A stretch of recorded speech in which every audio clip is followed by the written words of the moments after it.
You cannot block a community road.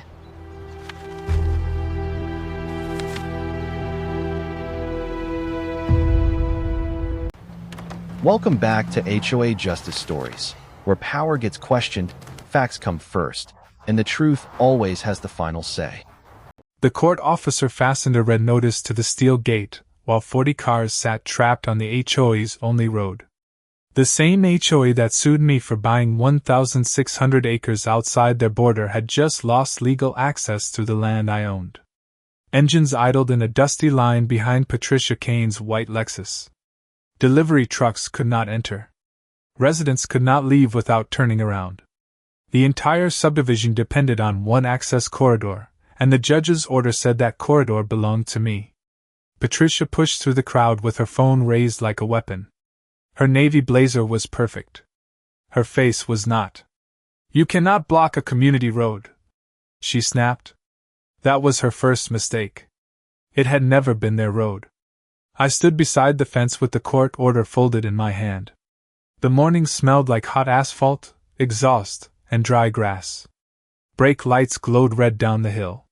Somewhere near the back of the line, a delivery driver leaned on his horn once, then stopped when nobody moved. The sound died fast. Silence did more damage than noise. "My name is Nathan Brooks.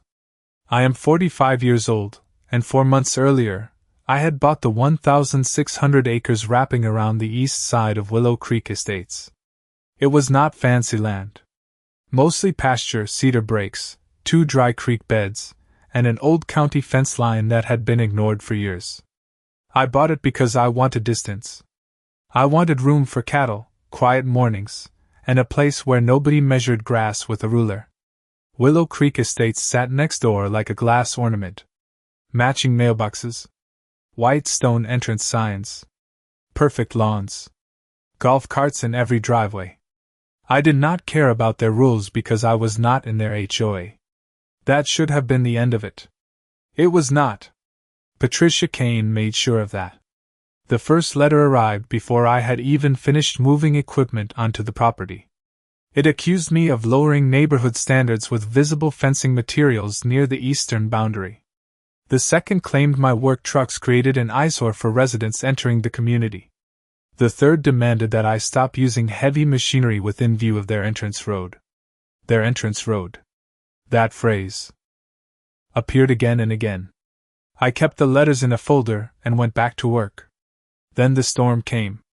3 inches of rain fell in one night. Water tore through the low pasture and carved a fresh channel beside the road. By morning, mud had slid away from a rusted iron survey marker near the shoulder.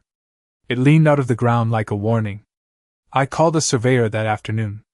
He arrived with a tripod, orange flags, and a quiet expression that changed as he worked. The wind smelled like wet clay. Tires hissed over the damp road while residents drove past us without looking. The surveyor checked the marker. Then the map. Then the marker again. He stopped talking for nearly 5 minutes. That was when the air changed.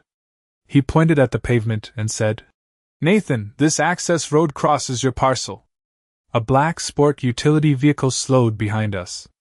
Patricia was inside, watching through the windshield. Her lawsuit started 2 weeks later. Patricia's lawsuit started 2 weeks later. The envelope arrived by certified mail on a windy Thursday afternoon. I was repairing a fence near the north pasture when the delivery truck pulled into the driveway. Dust followed it across the gravel. The driver handed me the packet and wished me luck before leaving. That caught my attention. I opened it at the kitchen table. The papers smelled like fresh toner and expensive legal billing. The HOA was asking the court to declare permanent access rights across my land. Not negotiate. Not discuss. Declare. Patricia had skipped every step between disagreement and litigation. That choice would matter later. For the next several days, survey flags appeared along the roadside. Bright orange markers cut through the green grass. Residents slowed down to stare. Some rolled down their windows. Others took photographs. Word was spreading. A few neighbors stopped to ask what was happening. I gave the same answer every time. "I am verifying a property boundary." Most nodded and drove away. Patricia did not. 3 days later, she arrived with 2 board members and an attorney. Their vehicles lined the shoulder beside the road. The attorney carried a leather folder. Patricia carried confidence. They walked directly toward me while I stood near the survey marker. The afternoon sun reflected off the pavement. Cicadas buzzed from the trees. The attorney introduced himself, and immediately began explaining why the road belonged to the community. I listened without interrupting. Then I handed him a copy of the survey. His expression changed before he finished the second page. Patricia noticed it too.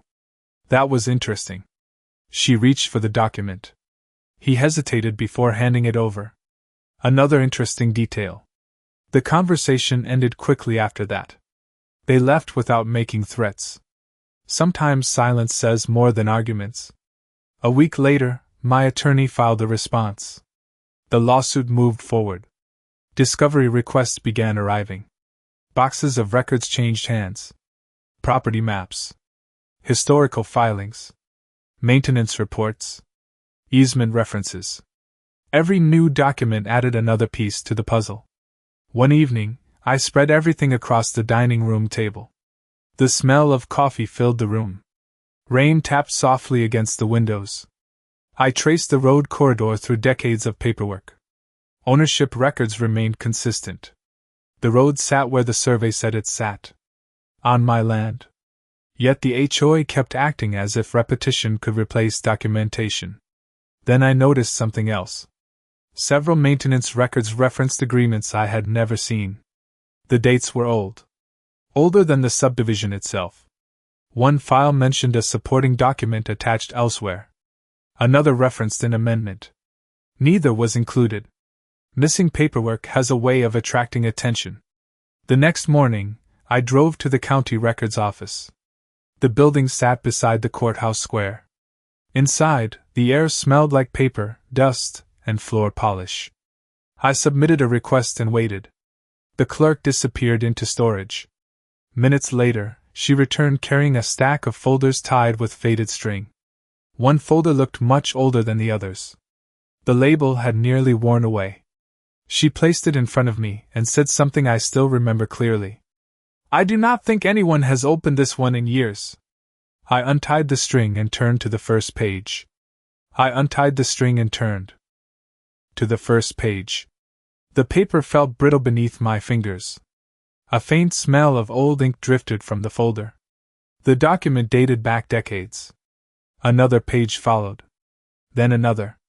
I sat alone at the records table while the courthouse clock ticked softly somewhere behind me. Outside, traffic rolled through the square. Inside, everything seemed unusually quiet. A map slipped loose from the stack. I unfolded it carefully. The road corridor appeared in faded blue lines. Property boundaries surrounded it. My boundary. The line crossed exactly where the surveyor said it did. That was only the beginning. A handwritten note attached to the map referenced an access agreement. I found the agreement 3 pages later. Then I found something else. An expiration date. I read it twice. Then a third time. The agreement had not been written as a permanent easement. It required renewal. The renewal period had passed years ago. My pulse slowed instead of speeding up. Details matter. I kept reading. Several pages referenced extensions. None appeared in the folder. A clerk walked by and asked whether I needed anything. I requested every related file connected to the road corridor. She disappeared into the archive room again. 20 minutes later, more folders arrived. Dust coated the corners. The oldest labels had nearly faded away. I spent the rest of the afternoon reviewing every page. The pattern repeated itself. References pointed to documents that should have existed. The documents were missing. Maintenance agreements existed. Insurance references existed. Board meeting notes existed. Yet the one thing tying everything together seemed incomplete. That gap grew larger with every file. By sunset, orange light spilled through the courthouse windows. Long shadows stretched across the floor. I photographed every page legally available for copying and returned home. My attorney met me the next morning. We spread the records across a conference table. Coffee steamed beside stacks of paper. He studied the expiration language in silence. Then he leaned back in his chair. That reaction told me more than words. If these records are complete, he said carefully, their position may be weaker than they realize. Maybe. Not is. Lawyers choose words for a reason. We needed certainty. Over the following week, surveyors, title researchers, and legal staff dug deeper. New reports arrived almost daily. Every report connected back to the same narrow strip of land. Every map pointed toward the same corridor. Meanwhile, Patricia acted as though victory was guaranteed. HOA newsletters described the lawsuit as routine. Board members reassured residents. Community emails repeated the same claim. They expected a quick resolution. Confidence can become expensive when it rests on assumptions. Then another discovery arrived. The title researcher found a reference hidden inside an older county filing. It mentioned a transportation corridor survey performed before the subdivision was even built. The original survey might reveal how the road had been established in the first place. There was only one problem. Nobody knew where the complete survey was stored. My attorney called later that afternoon. His voice sounded different. He had just received a lead from the county archives. The search was about to get much bigger. 2 days later, my attorney and I stood inside a county storage building on the edge of town. The place looked forgotten. Metal shelves stretched into the distance beneath buzzing fluorescent lights. The air smelled like cardboard, dust, and old paper. A records supervisor led us toward the back corner. He carried a ring of keys large enough to anchor a boat. We stopped in front of a locked cage filled with archived survey boxes. Most had not been touched in decades. The supervisor unlocked the gate and pointed toward a stack marked with a transportation project number. That number matched the reference we had found. My attorney glanced at me. Neither of us spoke. We started opening boxes. Hour after hour passed. Maps. Contracts. Engineering notes. Inspection reports. Most were unrelated. Then I found a rolled survey tube hidden behind a collapsed file carton. Dust drifted through the beam of my flashlight as I pulled it free. The paper inside crackled when I opened it. A large engineering survey. Unfolded across the table. Colored lines crossed the page. Property boundaries. Elevation notes. Access corridors. Utility easements. The original road alignment. Every detail had been documented. One section immediately caught my eye. A notation sat beside the corridor leading into the subdivision. I leaned closer. My attorney did the same. The note referenced temporary access rights tied to specific conditions. Conditions that no longer existed. Neither of us said anything for several seconds. The only sound came from the fluorescent lights overhead. Then my attorney took photographs. Lots of them. Back at his office, a title specialist reviewed the survey. Another expert reviewed it the next morning. Their conclusions matched. The corridor had originally been established under a limited arrangement. Nothing in the survey supported the broad rights Patricia claimed existed today. Yet the HOA continued pushing forward. Their confidence never slowed. Community updates became more aggressive. Residents received messages suggesting the case would soon be resolved in the HOA's favor. Contractors continued using the road. Service vehicles entered and exited daily. Patricia acted like ownership questions had already been settled. That confidence created another opportunity. Discovery deadlines approached. Both sides had to exchange additional records. More documents arrived from the HOA. Thousands of pages. Meeting minutes. Maintenance invoices. Correspondence. Insurance paperwork. I spent evenings reviewing copies at my dining room table. A desk lamp illuminated stacks of paper while crickets chirped outside the windows. Most records repeated the same assumptions. Then one invoice caught my attention. It referenced a consulting engineer hired years earlier. The engineer had produced an infrastructure assessment for the subdivision. Attached to the invoice was a summary page. I almost missed it. The summary described the road corridor as a critical dependency. Critical dependency. Those two words stayed with me. I located the full report several days later. The report explained something remarkable. Every vehicle entering the subdivision relied on that single corridor. Emergency services, deliveries, contractors, utility crews. Everyone. There was no secondary route. No backup entrance. No alternate connection. The entire system depended on one narrow strip crossing my property. For the first time, the full picture came into focus. Then another document appeared. Then another document appeared. It arrived late on a Friday afternoon. My attorney forwarded it with a short message asking me to review page 47 immediately. I opened the file at my desk while rain tapped against the windows. The report came from the subdivision's own consultants. The same consultants the HOA had hired years earlier. Their analysis focused on long-term expansion planning. Most of it covered budgets, maintenance schedules, and future infrastructure needs. Then I reached page 47. A highlighted section described the access corridor in plain language. The consultants warned that the subdivision depended entirely on property rights not directly controlled by the community. I read the sentence twice. Then a third time. The wording could not have been clearer. Years before Patricia ever became president, professionals had identified the exact vulnerability we were now discussing in court. The report recommended securing permanent rights as soon as possible. There was no evidence that recommendation had ever been followed. That detail mattered. A lot. Monday morning brought another development. The HOA's attorneys requested a private settlement meeting. We gathered in a conference room overlooking the courthouse square. The air conditioner hummed softly overhead. Outside, flags snapped in the wind. Patricia arrived with 2 board members and a legal team. She looked confident, but not as confident as before. Small changes are easy to miss unless you are looking for them. Her smile appeared less often.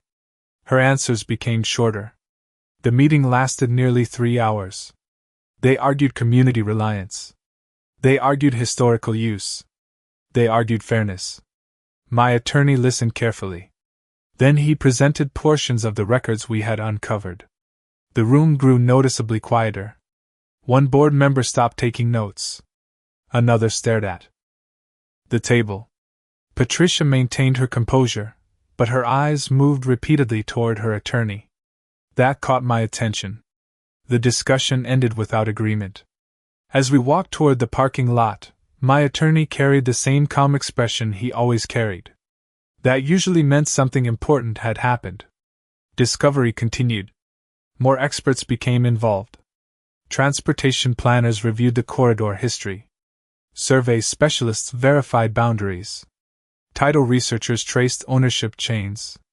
Every review reached essentially the same conclusion. The supporting documentation behind the HOA's position remained incomplete. Meanwhile, another issue surfaced. Residents had started asking questions. Not hostile questions. Practical ones. What would happen if the court ruled against the HOA? Could another entrance be built? How much would that cost? Was there a backup plan? Those questions began appearing in meeting minutes and internal correspondence. Copies eventually reached our legal team through discovery. Concern was spreading. The consultants had estimated alternative access construction years earlier. The projected cost exceeded several $1 million. Reading those numbers changed the scale of the conflict. This was no longer a simple property disagreement. The road influenced emergency access, utility planning, property values, insurance considerations, and future development. Everything connected back to that narrow corridor crossing my land. Then the most surprising document arrived of all. It was a board memorandum written years earlier. The memo specifically referenced the risk of litigation involving future property owners. Someone had predicted this exact scenario long before it happened. The final paragraph carried a recommendation that was never implemented. I handed the document to my attorney. The hearing date was suddenly much closer. The courthouse looked different that morning. News vans sat near the entrance. Residents gathered on the sidewalks in small groups. Consider subscribing. It helps us keep bringing you real stories where facts matter more than power. Some carried coffee cups. Others carried folders. The air smelled like wet pavement from an overnight rain. Gray clouds drifted slowly above the square. I walked through the front doors with my attorney and entered a hallway already crowded with people connected to the case. Conversation stopped when Patricia appeared at the far end of the corridor. She moved with the same confidence she always projected, but something had changed. The easy certainty was gone. The hearing itself lasted most of the day. Experts testified. Survey maps filled display screens. Historical records moved from one table to another. Every document seemed connected to the same narrow corridor. Every question eventually returned to the same issue. What legal rights actually existed? The judge listened carefully. He rarely interrupted. That made every question he asked feel important. Around midday, the transportation specialist presented the old infrastructure report. The report described the subdivision's dependence on the corridor. Large maps appeared on a screen behind him. Colored lines showed traffic flow, emergency access routes, utility service paths, delivery routes. Everything converged at one location. The room became very quiet. Even residents sitting in the back rows leaned forward. Then came the board memorandum we had discovered. My attorney introduced it into evidence. The document was projected onto the screen. I watched faces throughout the room as people read the highlighted section. Years earlier, the HOA had been warned about potential ownership disputes. They had been advised to secure permanent rights. The recommendation had never been completed. Patricia's attorney objected several times. The judge allowed the document to remain. That moment shifted the atmosphere. You could feel it. Later that afternoon, one of the HOA's former consultants appeared remotely by video. His testimony surprised almost everyone. He confirmed that concerns about future access conflicts had existed for years. He confirmed that reports had been delivered. He confirmed that solutions had been discussed. The courtroom remained silent after each answer. Nobody rushed to fill the pauses. Those pauses mattered. They allowed the facts to settle. When the hearing finally ended, no ruling was issued. The judge took the matter under advisement. Everyone would have to wait. Outside, the sky had cleared. Sunlight reflected from windows across the square. Reporters approached attorneys. Residents gathered in clusters. Patricia stood beside her legal team speaking quietly. For the first time since this began, she looked tired. My attorney and I walked toward the parking lot. Neither of us celebrated. Nothing had been decided yet. Several days passed. Then a week. Life on the ranch continued. Cattle needed attention. Fences needed repairs. The grass kept growing whether lawsuits existed or not. Still, every phone call made me glance toward the screen. Every email notification caught my attention. Then one afternoon, while I was checking water troughs near the eastern pasture, my attorney called. Wind moved through the grass around me. His voice sounded calm. Very calm. He told me the court had scheduled a final ruling announcement for the following morning. That night felt longer than any before it.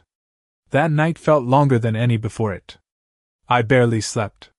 Wind rattled the trees outside the ranch house. Every hour seemed to move slower than the one before. Before sunrise, I poured coffee and stepped onto the porch. The eastern horizon glowed pale orange. Cattle moved quietly across the pasture. Everything looked normal. Nothing felt normal. By 8 o'clock, the courthouse square was already crowded. Residents filled the sidewalks. Reporters stood near the entrance. Camera crews adjusted equipment beneath clear blue skies. The air felt cooler than usual. Patricia arrived a few minutes before the hearing. She walked beside her attorneys without speaking to anyone. Her expression revealed nothing. Inside, the courtroom filled quickly. Wooden benches creaked as people settled into their seats. Papers rustled. Quiet conversations drifted through the room. Then the judge entered. The room immediately fell silent. My attorney sat beside me with a legal pad resting on the table. He did not say much. He rarely did before important moments. The judge began reading from a lengthy ruling. His voice remained steady. Every sentence seemed carefully measured. He reviewed the surveys first. Then the historical records. Then the testimony. From experts. One by one, the pieces we had spent months uncovering appeared in the decision. The expired agreements. The missing renewals. The infrastructure reports. The board memorandum. The transportation studies. Every document mattered. Every document connected to the next. Across the aisle, Patricia remained perfectly still. Then the judge reached the section everyone had been waiting for.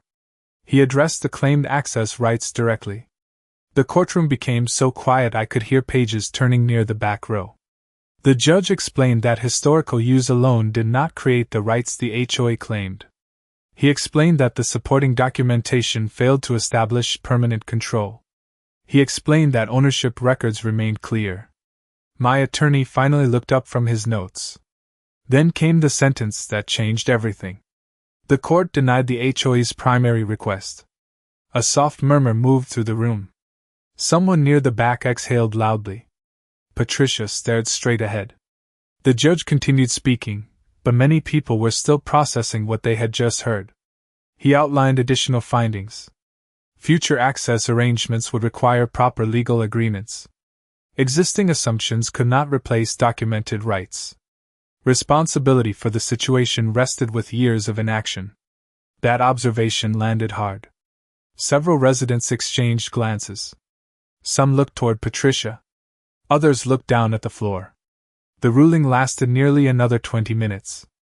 By the end, one thing had become clear. The entire dispute had shifted. Outside the courthouse, sunlight reflected from parked vehicles. Reporters gathered around attorneys. Residents formed small circles throughout the square. Questions filled the air. What happened next? Could another road be built? How long would it take? How much would it cost? Nobody seemed interested in celebrating.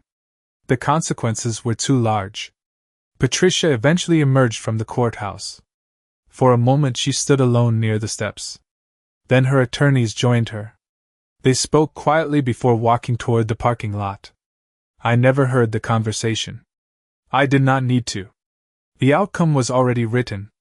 My attorney shook my hand and handed me a copy of the ruling. The pages felt heavier than paper should. Months of work sat inside that document. Months of assumptions sat inside it too. As I drove back toward the ranch, another call came in. It was from a county official. His news made the situation even bigger. I pulled my truck onto the shoulder and listened while wind moved through the pasture grass around me. The county official explained that several agencies had already reviewed the court ruling. They needed clarification regarding long-term access planning. Emergency services, utility providers, and transportation departments all depended on accurate corridor information. What started as a dispute between a landowner and a homeowners association had suddenly become a regional infrastructure issue. I thanked him and ended the call. For a moment, I sat quietly behind the steering wheel. The late afternoon sun stretched across the fields. Cattle moved slowly near the fence line. Everything looked peaceful.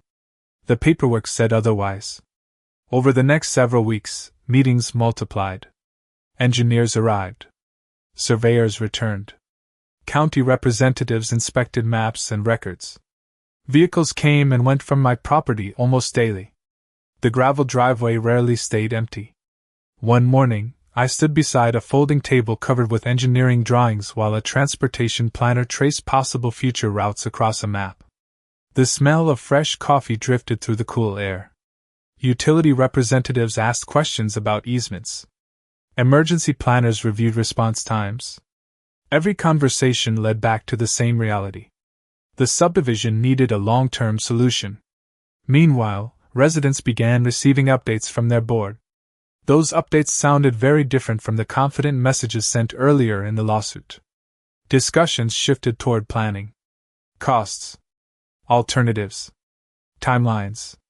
A new entrance road was no longer theoretical. It was becoming necessary. Several residents reached out to me directly. Some wanted information. Others simply wanted clarity. Most were respectful. Many admitted they had never known how dependent the community had been on a single corridor. I understood their frustration. The people living there had not created the problem. They inherited it. One evening, while reviewing county correspondence at my kitchen table, I received another interesting document. This one came through a public records request. It contained recent meeting minutes from the HOA board. The tone had changed dramatically. Discussions focused on financing options, engineering studies, and potential construction schedules. One section referenced projected costs exceeding several $1 million. Another discussed special assessments. Reading those numbers made the consequences feel very real. Outside, crickets filled the night air. Inside, the pages seemed unusually loud as I turned them. Then another development emerged. Patricia announced she would not seek another term as president. The news spread quickly through the community. Some residents appeared surprised. Others did not. Leadership transitions often happen quietly. This one did not. Community meetings became crowded. Questions filled the rooms. Frustration surfaced. People wanted answers about how years of warnings had gone unaddressed. The old reports. The memorandums. The recommendations. Everything we uncovered during litigation was now being discussed publicly. Months earlier, almost nobody knew those documents existed. Now everyone seemed to know. By early spring, survey crews began marking potential routes beyond the subdivision boundary. Bright flags appeared across open fields. Construction estimates circulated. Contractors inspected possible alignments. Progress was finally happening, but progress came with a price. Standing near the original corridor one afternoon, I watched traffic move steadily through the entrance. The road looked exactly the same as it always had. Yet everyone knew it would not stay that way forever. Then the first construction approval arrived. The notice was posted on the county website on a bright Monday morning. By lunchtime, survey crews were already placing new markers across several neighboring parcels. The project had become real. Heavy equipment appeared within weeks. Bulldozers moved slowly across open fields. Engineers walked proposed alignments carrying rolled maps under their arms. The smell of fresh-cut earth drifted across the countryside. Every day, the future route became easier to see. I drove past the work zone several times during those early months. The scale surprised even me. What had started as a dispute over paperwork had triggered one of the largest infrastructure projects the area had seen in years. Trucks hauled gravel. Drainage crews installed culverts. Utility contractors coordinated relocations. Progress moved steadily forward. Meanwhile, life on the ranch returned to something closer to normal. The lawsuit no longer controlled every conversation. Fence repairs mattered again. Weather forecasts mattered again. Cattle prices mattered again. Yet reminders remained everywhere. County officials occasionally requested access for inspections. Engineers still called with questions. The old corridor continued carrying daily traffic while the replacement route took shape. One afternoon, nearly a year after the court ruling, I attended a public meeting discussing final construction timelines. The room was full but calmer than before. Residents wanted updates rather than arguments. Charts lined the walls. Cost projections filled presentation screens. Questions focused on completion dates and safety planning. Near the back of the room, I noticed Patricia sitting quietly beside several residents. She was no longer leading the meeting. She was simply attending it. For most of the evening, she said very little. That image stayed with me. Not because it felt dramatic. Because it felt final. Leadership had changed. The community had changed. The conversation had changed. Months later, The new entrance finally opened. Traffic shifted almost immediately. Signs directed vehicles toward the replacement route. Utility providers updated service maps. Emergency agencies revised response plans. The transition happened gradually, then all at once. Within days, the old corridor became noticeably quieter. Within weeks, entire stretches of the road sat empty for long periods. One evening near sunset, I parked my truck beside the fence line overlooking the original route. Golden light covered the pasture. The grass moved gently in the wind. A few birds crossed the sky above the fields. For several minutes, no vehicles passed at all. That had been impossible before. I looked toward the distant subdivision entrance. The community still existed. Families still lived there. Children still rode bicycles through the neighborhood. Life continued. The difference was that reality had finally caught up with documentation. The warnings had been real. The records had been real. The ownership boundaries had been real. Ignoring them had simply delayed the bill. As the sun settled lower on the horizon, one final vehicle rolled down the old corridor and disappeared into the distance. Silence returned behind it. I folded the court ruling that still rested inside my truck and watched the evening light fade across my land. Justice had not arrived through anger. It arrived through records, patience, and the truth that had been sitting in county files all along. If you're enjoying the story so far, consider subscribing. It helps us keep bringing you real stories where facts matter more than power.